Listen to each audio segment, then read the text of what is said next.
everybody, welcome to another video. My name is Infiniti and today I'm going to be showing you guys how to crochet the diagonal chevron stitch but in the flat.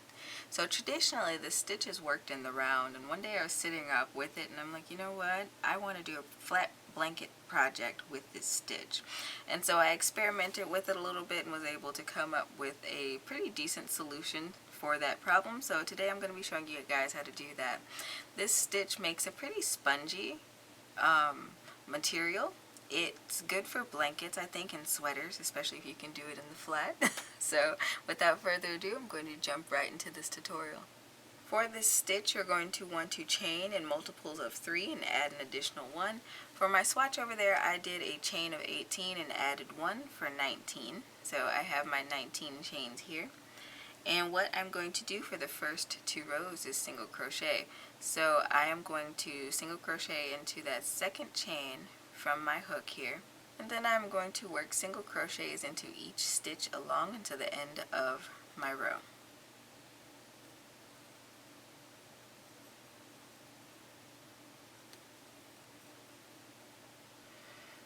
Right, and I'm making the last single crochet of row 1. And for stitches like this, sometimes I like to grab a stitch marker just so I can indicate what the right side of my work is, because we will be working back and forth and it can be a little confusing. The stitch is quite reversible, which is also nice. Alright, so we're going to chain 1, turn our work, and we are going to work back along our row with single crochet. We will single crochet into the base of that chain 1 and in each stitch along.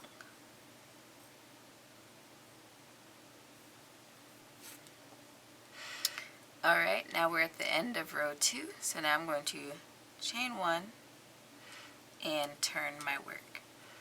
Alright, so what we're going to do for row 3 is we are going to single crochet into the base of that chain 1.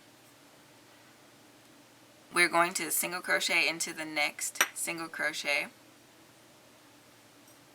Alright, and for our third stitch, what we are going to do is we are going to actually go back and work into that same stitch that we just did our first single crochet of row 3 into.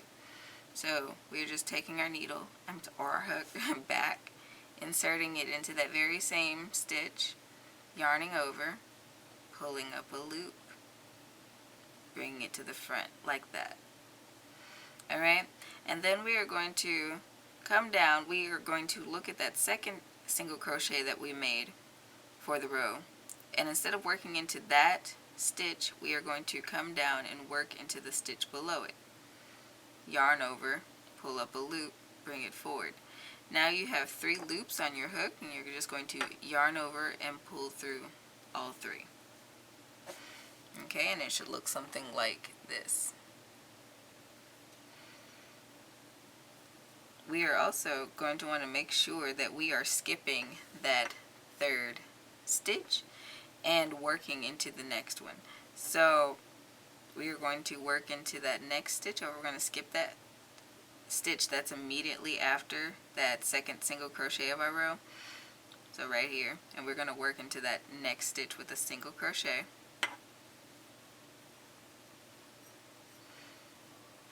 And if it's helpful, you can again resort to your stitch markers and place one in every third stitch so you know to skip it later.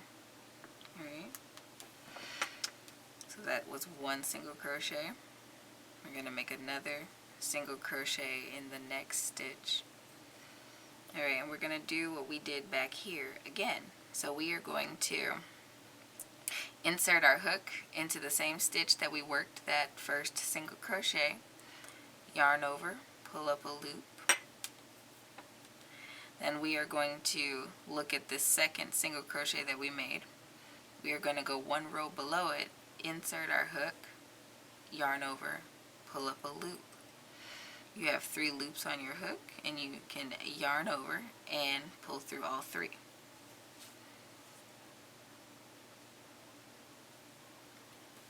Alright, and that is our second little diagonal that's going to eventually make up our diagonal chevrons. And so now I'm at the stitch again where my stitch marker is, that third stitch, and I'm going to skip it and single crochet into that next stitch.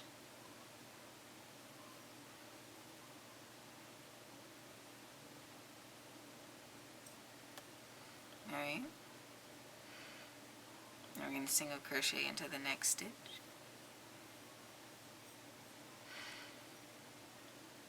And you can use as many stitch markers as you'd like. Eventually it gets easier to tell these stitches apart.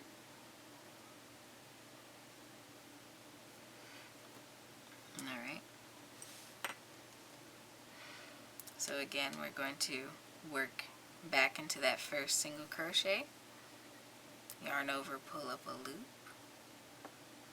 We're going to work one row below that second single crochet, yarn over, pull up a loop. Now we're going to yarn over and pull through all 3 loops on our hook.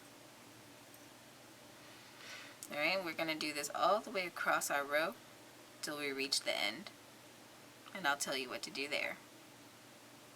Alright, I have worked all the way to the end of my row, and you should have one more single crochet there, which is technically the end of your 3-stitch repetition, and you are going to actually work into that with a single crochet.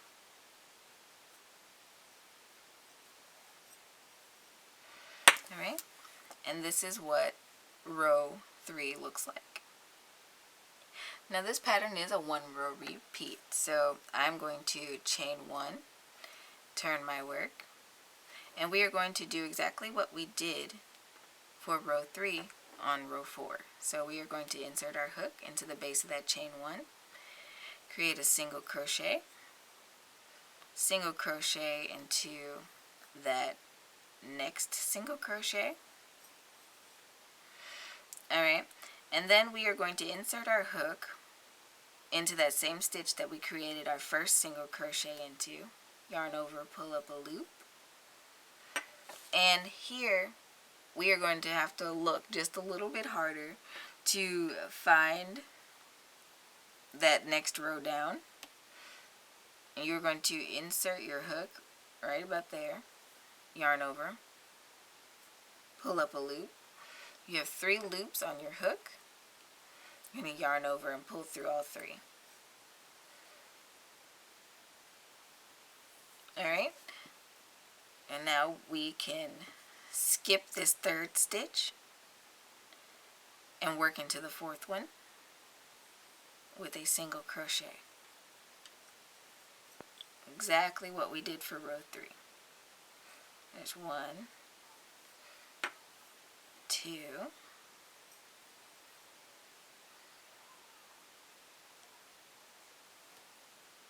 work back into that first stitch, yarn over, pull up a loop, work down 1 row below the second,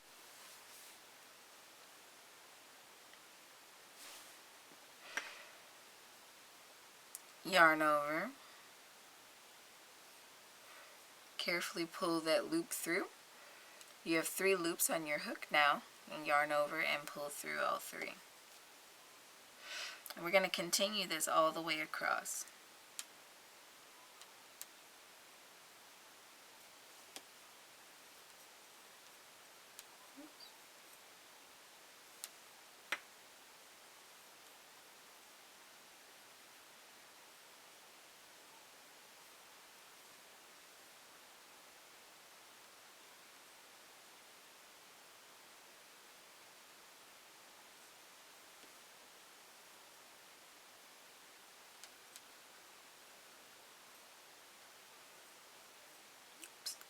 And here in this last little stitch, which can be kind of hidden, you're going to place a single crochet. Chain 1 and turn your work. So as we start to move up the pattern, you'll notice that the little diagonal chevrons are starting to build on both sides of the pattern, which I absolutely love.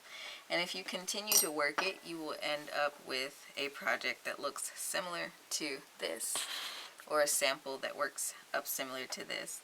I hope today's tutorial was helpful for you guys. If so, don't forget to leave this video a thumbs up. Leave me a comment down below. Don't forget to subscribe and hit that notification bell, because that helps out the channel and you won't miss out on awesome weekly content like this.